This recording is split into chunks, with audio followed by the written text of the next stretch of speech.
Bonjour les amis, comment s'est passée cette semaine? Est-ce que vous avez pu pratiquer la technique d'ancrage que nous avons vue la semaine dernière, l'ancrage aux énergies de la Terre? Est-ce que vous avez ressenti des choses ou pas? Est-ce que vous avez mieux dormi? Vous pouvez me partager en commentaire si jamais vous avez ressenti des choses. Je serai ravie de vous lire. Aujourd'hui, nous allons parler donc de l'énergie du ciel, donc l'énergie de la ionosphère ou l'énergie cosmique, ou pour les hindous le prana, ou en médecine chinoise on parle du chi. Donc ce sont des énergies qui sont puissantes, omniprésentes et inépuisables. Le prana, je suis sûre, ou le chi, vous en avez tous déjà vu, j'en suis certaine. Il suffit de regarder le ciel, mais de le regarder comme si vous vouliez voir à travers. Et vous allez observer tout un tas de petits points lumineux qui circulent extrêmement vite. Voilà, ça c'est l'énergie du prana. Donc, comment on va réceptionner cette énergie du prana? D'abord, il faut avoir conscience qu'elle est là. Donc, le fait déjà de voir ces points lumineux, ça va vous aider à la visualiser. Ensuite, il faut accepter de la recevoir, hein, ça me paraît quand même le b.a.-ba, comme celle de la Terre d'ailleurs, d'être dans l'acceptation d'accueillir cette énergie.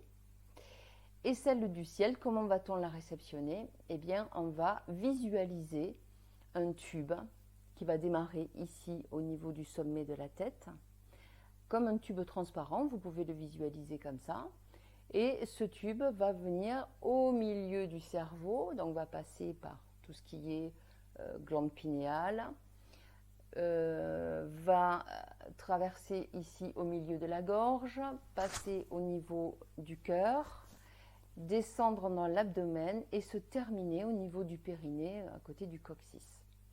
Voilà, et donc ce tube, ça va être un lieu d'échange entre l'énergie qui vient du ciel, que vous allez réceptionner, et l'énergie de la Terre.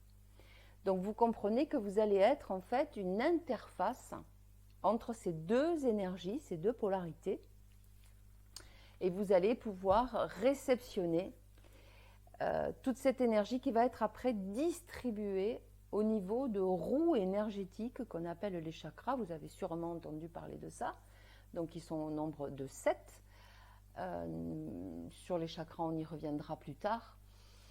Et ces chakras vont venir alimenter tout un système de nadis qui alimente tous vos corps énergétiques. Alors les corps énergétiques, aujourd'hui on va faire court, j'y reviendrai sûrement aussi. Les corps énergétiques, en fait, ce sont des corps que vous avez autour de vous, donc ils ne sont pas visibles, et qui constituent ce qu'on appelle l'aura. Donc vous en avez sûrement tous entendu parler. Voilà.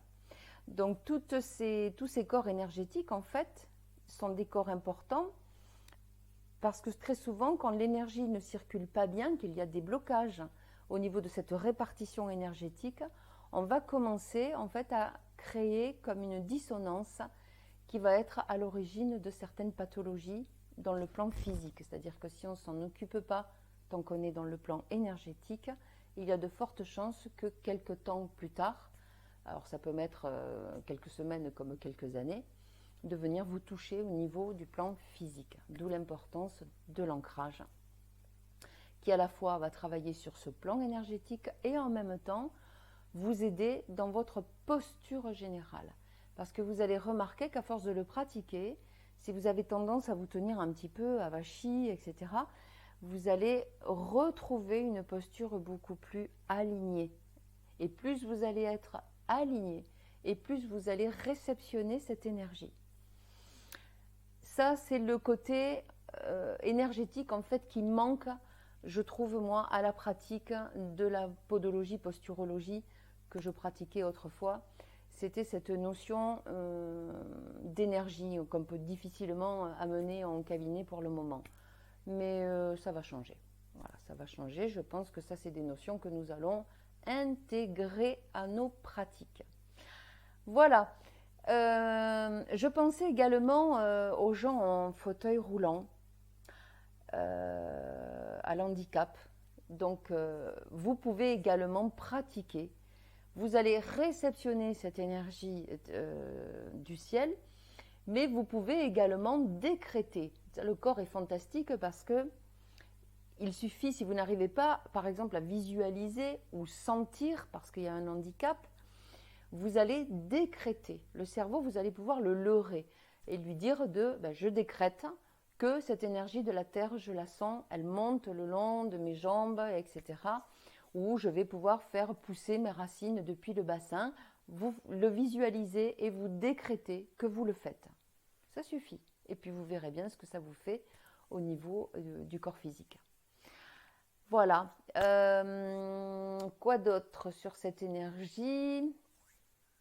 Eh bien, écoutez, ce que j'aime bien, c'est que du point de vue prophylactique ou du point de vue donc, de la prévention, elle va vous aider sur la posture, donc déjà une meilleure tenue, donc moins de tension, moins de déséquilibre sur vos chaînes musculaires. Elle va vous amener de l'énergie pour la journée, elle va vous recentrer, elle va pouvoir calmer vos surplus d'émotions.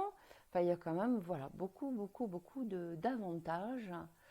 Et le gros avantage, je trouve que c'est une liberté de plus vers une pleine santé, puisque ce sont des deux énergies qui sont entièrement gratuites à la portée de tout le monde, sans exception.